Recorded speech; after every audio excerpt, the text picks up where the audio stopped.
Hey, my name's Craig Argyle, or you might know me as Argyle. I'm from Grand Bend, Ontario, but I love Hamilton, and I think I'm officially a Hamiltonian now, being here for almost 13 years. I like singing and or shouting, and I'm an economist guitar player, and currently I'm a free agent.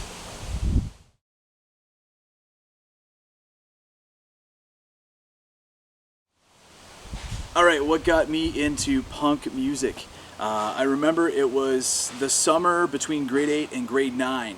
A friend of mine, Michael Dunbar, we were going to our friend's house, Jakob. I know, you guys know exactly who I'm talking about too, so this is awesome. We were going to our friend's house to go play Dungeons and Dragons, because what's more punk rock than Dungeons and Dragons? Fight me. And he was driving this old beat up Volvo that his mom kind of like lent him for the day, and he threw on this cassette. He just kind of dug under his seat and like that old kind of cassette rack, pulled out this dusty old tape and put it in, and I immediately, at the time, didn't know what I was hearing, but it was Safe European Home by The Clash from the Give 'Em Enough Rope record, and like immediately, like, mind exploded. I'm sure up until that point I've heard The Clash, you know, through the different records and like the Shea Stadium concert and everything, but I never really clued in who they were or really what they were. And listening through that whole ride, because it was about a half hour to our friend's house, and I immediately said, like, Mike, I need this tape, can you make me a copy? And it's all been downhill from there.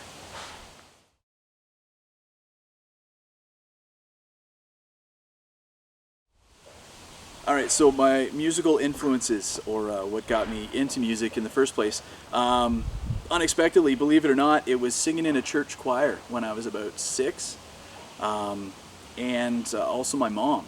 Growing up, I found out when I was probably about 10 or 11, when I really started getting kind of heavy into music, like trying to explore and learn things, I found out my mom was a singer and songwriter, kind of an independent, on her own, kind of in the late 60s, early 70s, and you know, kind of doing like the Joni Mitchell, Joan Baez kind of finger style stuff.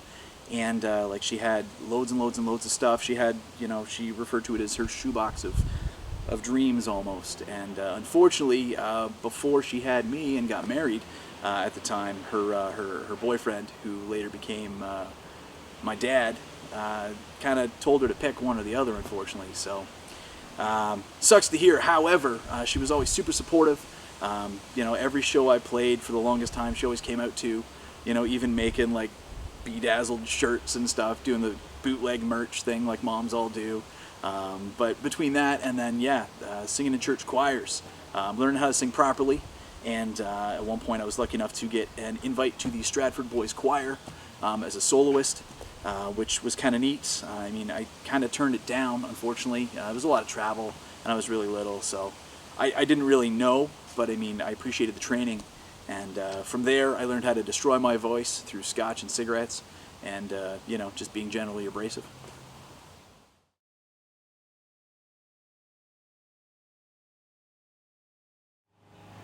What was the first show I attended?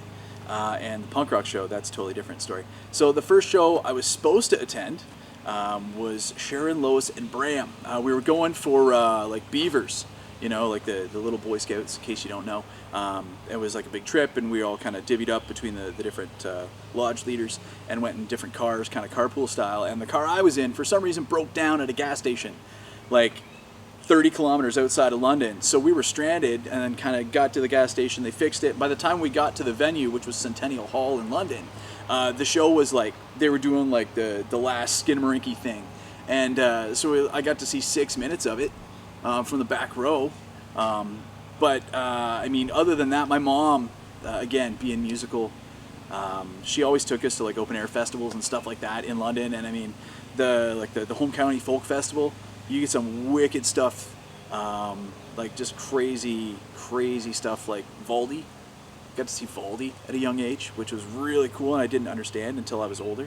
And I mean, then there's like the Blues Fest and stuff. You just kind of go, and like dudes like Cheap Trick and Alice Cooper play there. So I mean, chances are maybe one of them. But as far as like the first punk rock show, like full-on punk rock, where I was kind of out in the world on my own, I was in grade 10. and hooked up with a couple other dudes from my high school, and we all decided to go see Goldfinger. This was just as they were releasing the Hang Ups album, so it was kind of like 2 albums in, and we decided, because, you know, we know Goldfinger likes suits, we all decided to dress up in like 3-piece suits, but like not like dollar store Value Village ones. Like we got like our nice suits that we'd have to go like family weddings and stuff in, and we show up to the venue, which was the Embassy Hotel in London, and yeah, we were the only 3 people there in the whole room in suits. And, you know, like, we're like 16-year-old kids, right? So we're just kind of getting kind of verbal abuse, but we didn't give a shit. We were just happy to be in the city, go see a show. And as soon as Goldfinger came on stage, we ended up pushing ourselves to the front row, because that's what you do. And if anyone's been to the Embassy, there's no separation between the crowd and the band, and that was awesome, right? So it's like you got to be a part of everything. They got to feed off your energy directly. There's no like 8-foot barrier, no man's land. I hate those things. Those are absolutely despicable. However, so Goldfinger came on stage, and it was still with Charlie Paulson and Darren Pfeiffer on drums, and Simon, I forget his last name, but before Kelly Retsky came in on bass. So it was the original lineup of Goldfinger, and they all come in 3-piece suits, polished wingtips, the whole bit. And John Feldman immediately centers all 3 of us out. Hey, I don't know about the rest of you fucks, but these guys down here know what's going on. Welcome to the show, boys. And for the rest of the show, like, we were chatting with the band. It was the coolest thing. So I will never, ever forget that.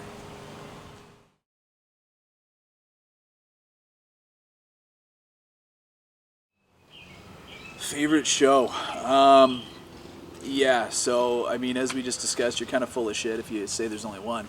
Because, I mean, there's just so many incredible things. Plus, I've never tried to just stay in one pocket. I like going between the tribes and checking out different music. As long as it's heavy and aggressive and made with heart, I'll go see it. Hells yeah. So, I mean, there's a lot that are right up there. There was the anniversary tour for the Dropkicks and Bad Religion when they were co-headlining at Centennial Hall in London years ago. It was just insane, because it was, what was it, the Dropkicks, what was it, 15th anniversary, and I think Bad Religion, that was their 20th or 25th, and in between sets, Greg Graffin came out and played his Cold as the Clay album with just him and an acoustic guitar and a stool, and it was like Goosebump City. It was cool. And then Bad Religion did their full-on thing. Greg Hetson was there too, so it was the 3-guitar assault, which was phenomenal. I mean, I was lucky enough to see The Damned on their anniversary tour a couple years ago in Toronto with friends. The night Captain Sensible fell off the stage, yeah, that was, I mean, if you're in that room, you understand how electric that was, because, I mean, they were all on, like, such a wicked night. And, I mean, growing up, hearing bands like The Damned and the Buzzcocks and, you know, stuff like that, and really trying to figure out where it all came from. You know, seeing The Damned at the top of their game after doing it for so long was just phenomenal, mind-bending. And then there's other shows, like there was the Snow Jam tour, what was, 99, 2000 maybe, and that was 2 nights in a row, so it really wasn't one night. But I mean, the lineup was insane. One night was Sick of It All, Good Riddance, No Use for a Name, and I think like Death by Stereo. That night, Ephraim ended up using my face as a kickoff to get into the crowd. So like I had his big like size 12 Converse planted on the right side of my face. He ended up apologizing after. He was a super nice dude, all sweaty and stuff, because I just wanted to sign my CD. He's like, "Oh my God, I stepped on your face." But yeah, don't worry about it, man. Thank you. But I mean, between those 2 nights, the weirdest thing was it was in this kind of like dance bar upstairs in London, old place called DV8. And at one point, I thought the place was going to be set on fire and torn to the ground, because you've got a couple hundred punk rockers and like skate punk kids and like some metalheads, because it was a pretty like broad spectrum. Because I mean, even the second night was like AFI, when they were still doing the Art of Drowning kind of AFI, but they played like Black Sails, I'm very proud of you, and you know, Answer That and Stay Fashionable, and they went back and forth. But it was this big like seething mass of people that shouldn't be in a dance club. But it was just electric, and it felt like almost at one point, because the bouncers didn't understand what a punk rock show was versus a dance club. You know, that no man's land 8-foot barrier was there, but all the bands kept, you know, stretching their patch cords as far as they could go and standing on the barrier, coming into the crowd. You know, Davey Havoc coming in, all the singers. Like, everybody was in the crowd. Good Riddance almost played their whole set in the pit, aside for the drummer, which was amazing. But I mean, nights like that, you know, there haven't been too many others other than maybe seeing a band like Slayer for the first time. Mind blowing. Feel fortunate that I got to do that too. But there's a ton. There's an absolute ton. I mean, there was even a night where I went to Grand Rapids, Michigan, to a place called the Orbit Room. It's basically an old movie theater right beside the strip club. For those of you that know where it is. But it was St. Patrick's Day, and we drove from London, Ontario to Grand Rapids, so it's like a 4-hour straight shot once you get past the border. And the lineup was Lamb of God, Trivium, Machine Head, and Gojira. Just freaking mental, because we get in the door, they're serving dollar shots of Jameson. The Canadian dollar was taken at par, and after 4 hours trapped in my buddy's Cavalier, I needed a drink. So it's pretty much like, boom, let's go, line 3 up, and then, you know, you're tipping the bartender, like, you're from Canada, right? Yeah, here, have another one on me. And this was like at the concession stand at the front of the venue, and then you go in, and the stage was where the screen would have been, and then there was like a back bar and everything. And what I remember most about that night is there was this dude who just kind of, I don't know what college or frat he was from the States. He was having a time. And he was tipping a couple cups, and I was with a couple friends, and we were there to see, you know, a metal show. And I mean, at $35 Canadian at the time, couldn't complain. It was well worth the drive. So we're there. We brought lots of money because it's St. Patrick's Day. Why not? And so this dude kind of kept bumping me. Hey, what are you drinking? You're not drinking fast enough. It's St. Patrick's Day. I'm like, that's all right, man. I'm just here. I'm just pacing myself. Just here to have a show and have a good time and wait to go get in the pit for Machine Head and Lamb of God. And no, come on. So then him and his buddy, just drunk out of their skull, you should have a drinking contest. This is St. Patrick's Day. You were afraid? And I'm like, it's all right, man. Don't worry about it. Like, don't worry about it. And my friend behind me is big, tall. He's like 6'6", Jay. He's like, don't worry about it, guys. Like, we're just here. Just chill. We didn't want to start nothing because we still had to drive home, right? Plus, we're in Grand Rapids, Michigan. We don't want to get arrested for any stupid shenanigans. But dude kept persistent. I'm like, fine. What do you want to do? So he's like, fine, we'll get a fresh drink, and then we got to slam it, and then whoever loses has to buy the winner drinks for the rest of the night. And I'm thinking to myself, all right, why not? So his buddy, like, 1, 2, 3. As soon as he like hit 3, my drink went to my mouth. The cup was empty. I slammed it in the bar, grabbed his drink out of his mouth because his jaw was open, slammed his drink, flipped that in the bar, and I'm like, by the way, it's Ryan Coke, doubles. He's like, wait a minute. You're fucking Canadian. I'm like, yup. By the way, that better be Crown Royal in that cup. And I'll never forget that night anyway. Either way, that's another on the list of awesome shows that I will never ever forget.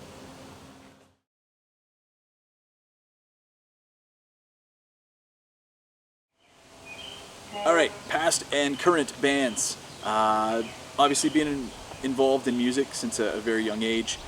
Didn't really start getting bands together until right around kind of the grade 9 or grade 10 kind of summer. High school, the formative years, if you will.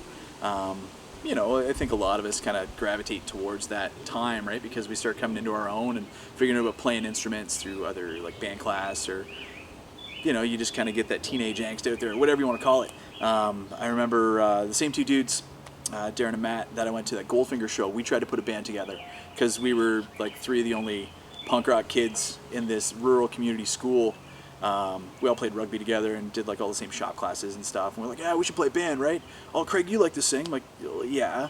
Well, you gotta, like, Darren's like, well, I got drums, and Matt's like, well, I got a bass, and well, you should play guitar. I'm like, all right, never played guitar like in my entire life. So I remember that year for March break, I had like a bunch of money saved up, and I bought a guitar off a friend, just this garbage little PV Predator kind of knockoff.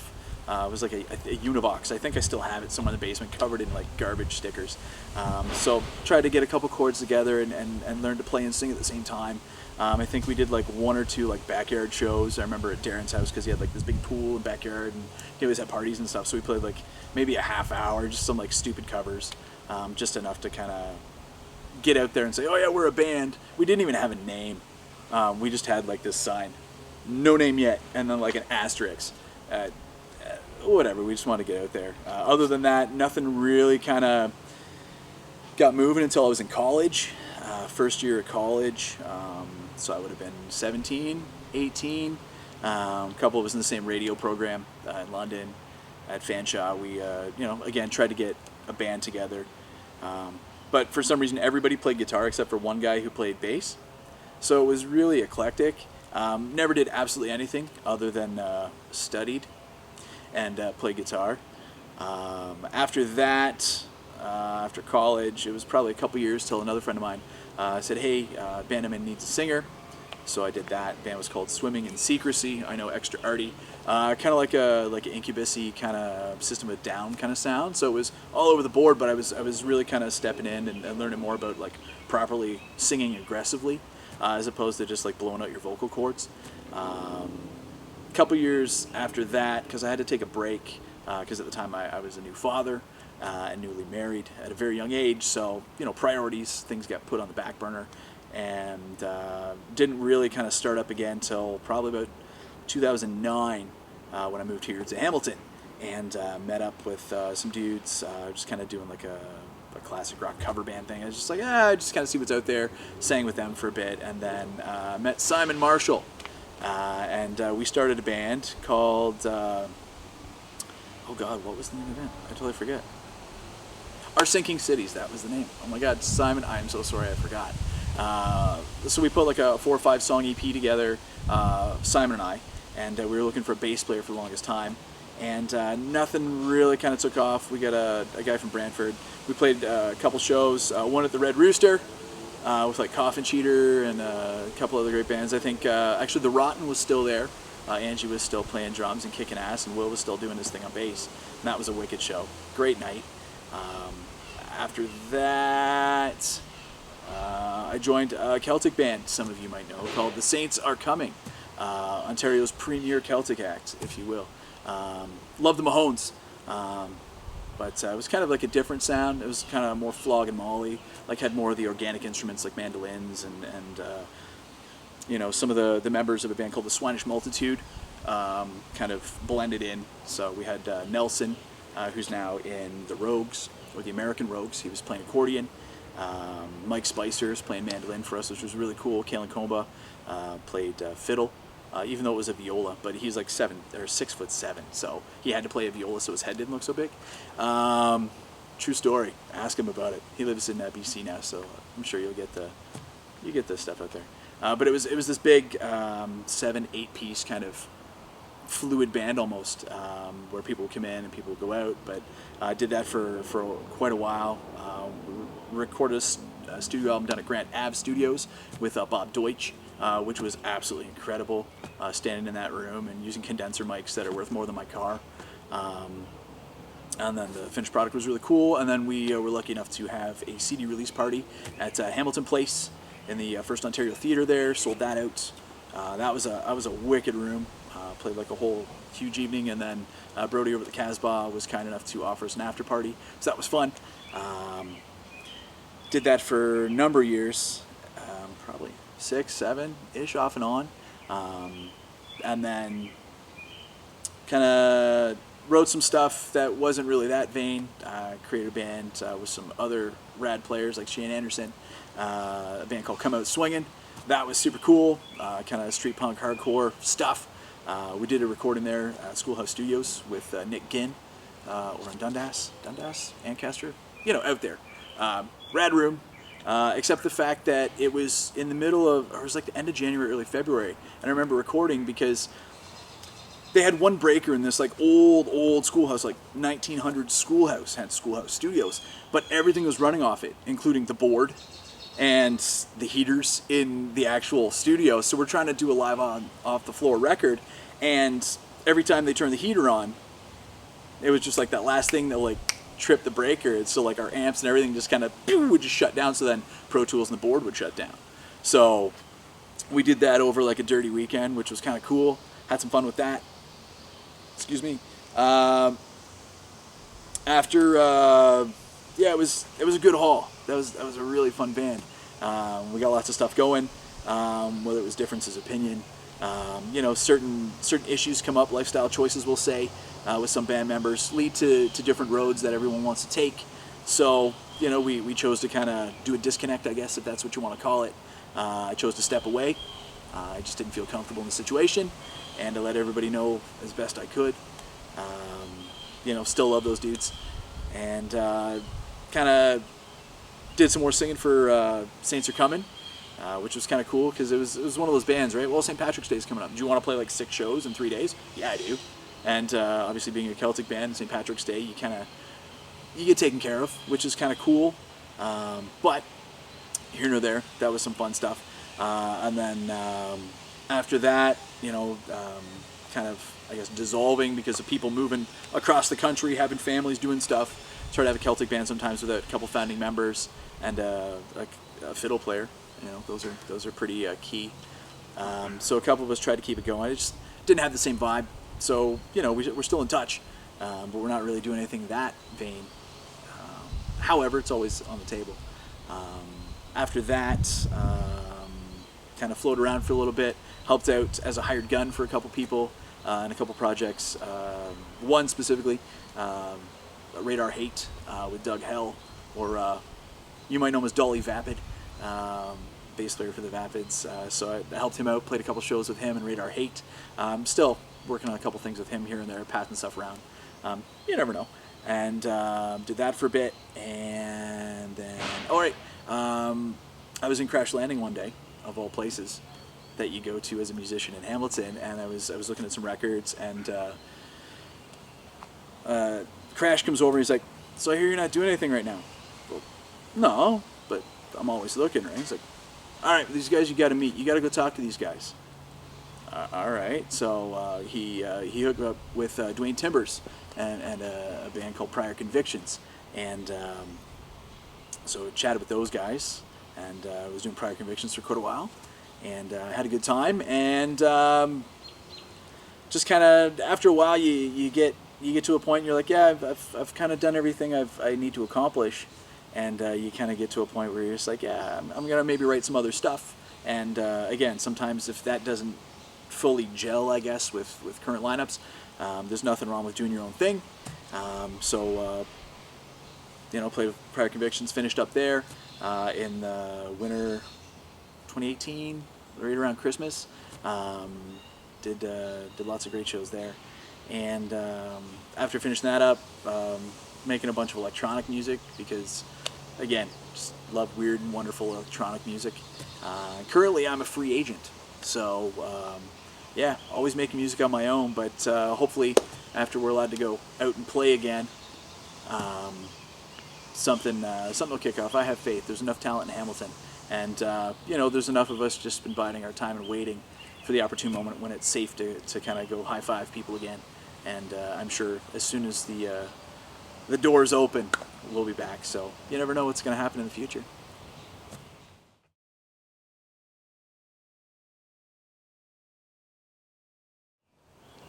All right, the craziest thing that has ever happened to me at a show. I guess we'll start with being an attendee, and then I also have an example as a band member playing a show, watching it happen.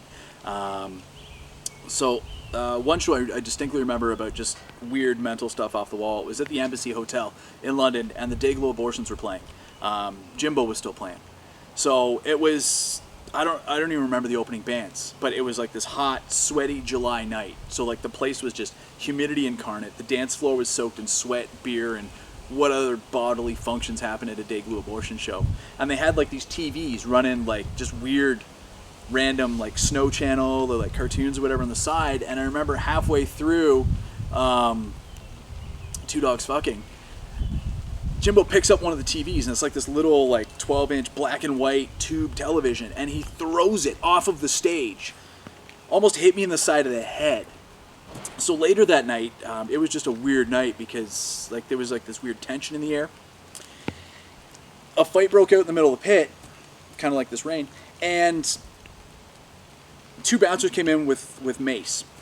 And in this tiny club where there's no airflow, like it was just like gas chamber. It was absolutely horrible. And everyone got totally like covered and we're all like beet red. Our eyes are just felt like they were bleeding and on fire. And if you've ever had like mace in your lungs when you can't breathe already, it's like fire. It's like having lava in your lungs, or I would imagine lava. I've never had lava in my lungs. So they ended up grabbing the guy who started the fight, who was less bloody than the other guy that he looked like he bottled or something. It was just a weird set of circumstances. So obscenities were exchanged, and we're all watching this happen. And then you watch the bouncer drag this guy out at the front doors. We're on our way to get outside, get some air, go have a cigarette, ideally, because that always clears your lungs, having a cigarette. And the doorman's going to open the door for the bouncer, and I'm like 2 guys behind the bouncer, because it's like this big conga line. There's only one way in, one way out.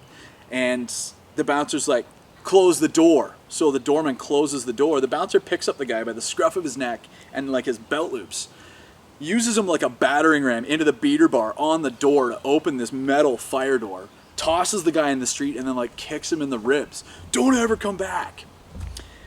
So after that happened, same night, believe it or not, things kind of chilled out. Dayglow abortions ended up kind of just hanging out, doing their thing as they always do. And for some reason, I was going out for another smoke, and next thing I hear is Geronimo! And Cretan is riding his guitar down these stairs, like a toboggan, down the front stairs of the old Embassy Hotel, because upstairs they used to have like rooms to rent and band rooms and stuff. So it's like a whole flight of like 12 stairs, and you hear clunk, clunk, clunk, clunk, clunk, clunk, clunk, bam, and then he just like falls over laughing. And it was probably the most punk rock night I've ever been an attendee for. As far as like the one of the craziest things that happened as I was playing a show, there was a night I was playing Come Out Swinging in Windsor, and we were supposed to be Support, another band from out of town, I guess from around here somewhere, was supposed to bring, we're doing like a gear share thing. So we get all the way to Windsor. We don't find out the other band showing up. So we brought breakables, heads, patch cords, stuff. You just kind of do like a quick change overnight. And we weren't supposed to be the headliners, so we only prepared like a maybe 45-minute set, maybe. Like, I think to scrape together, we could maybe do like 50 minutes of material tops. Because this is even before we recorded stuff. Like, we're still getting a lot of our songs together. The promoter's like, yeah, the other band didn't show up. Do you guys know where they are? I'm like, no. So,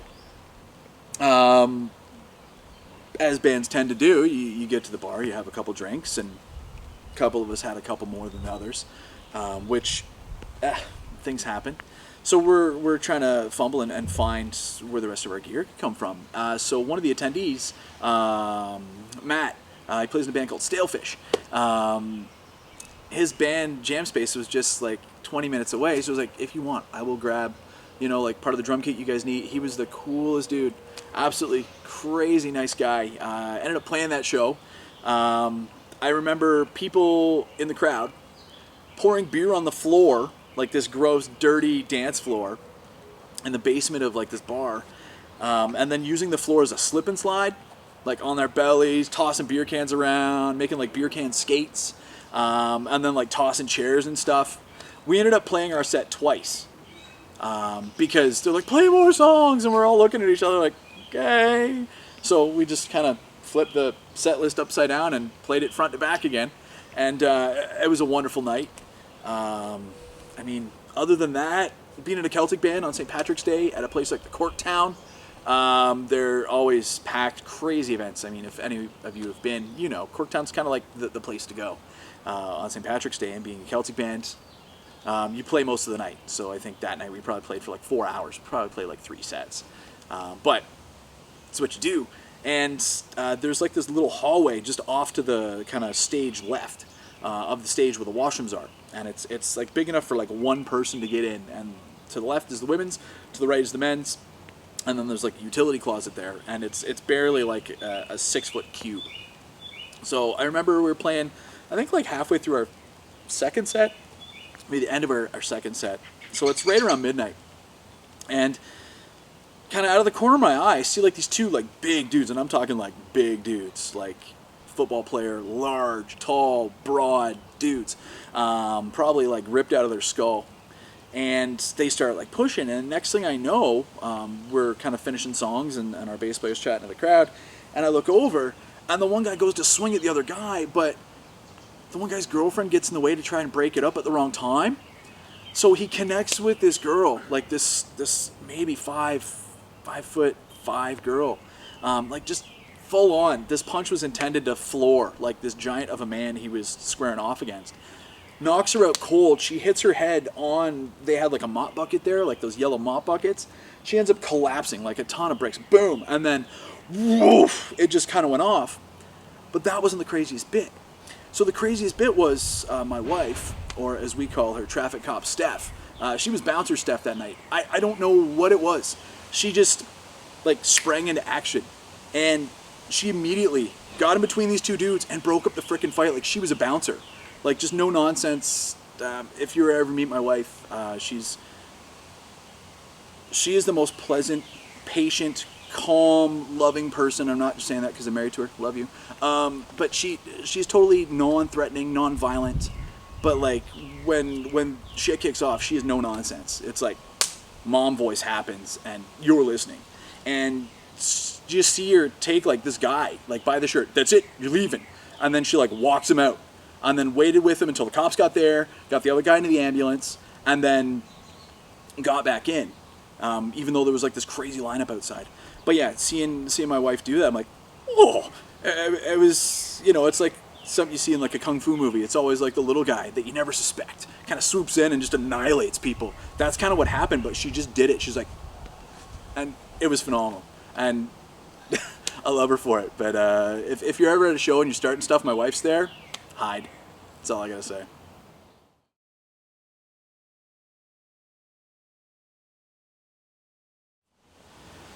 All right, what I like most and dislike most about being a musician.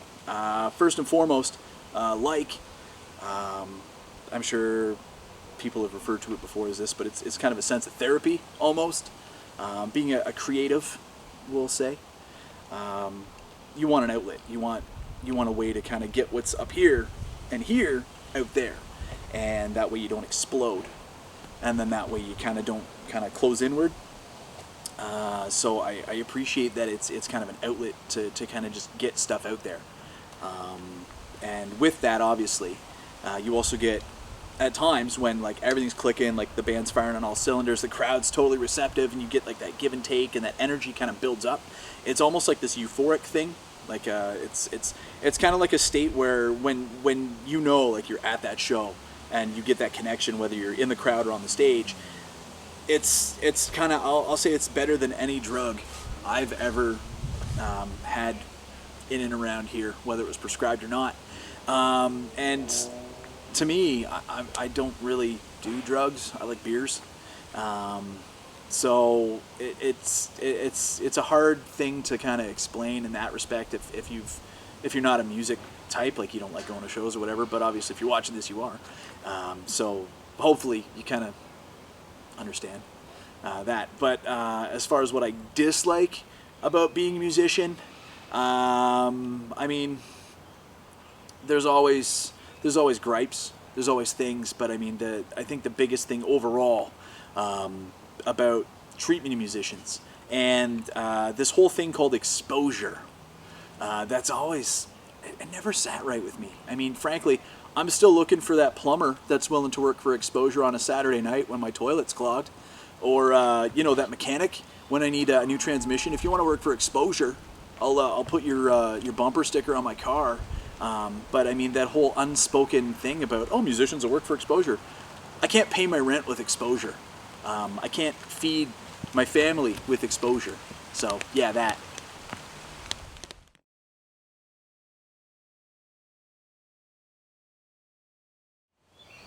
All right, useless talent.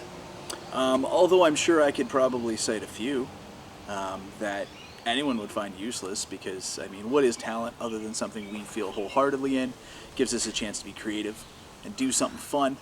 But I mean, probably the one that sticks out most is I've always had a knack for remembering things, i.e. bar trivia, just random things, to the point where my wife's like, why don't you go on Jeopardy?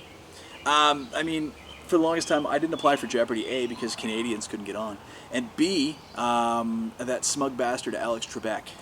All I'm saying, without them cue cards, what you got, bud? So, I mean, that would be my useless talent. That and or being able to annoy people and start fights without having to swing. Because, I mean, I'm not really that, I've never been that good at violence. However, things happen and you got to deal with your shit sometimes, right?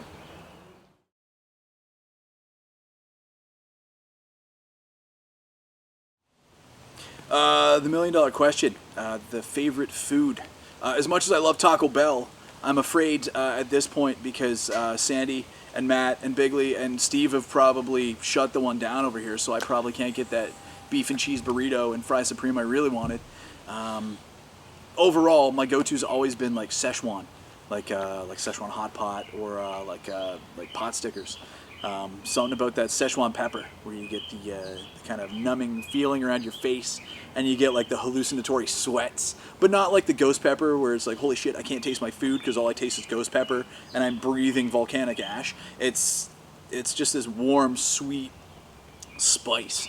And yeah, like you go numb and then you really got to worry when you stop sweating because that's when you're in trouble. But yeah, Szechuan food. Ooh, and whatever's in this can. All day. All day.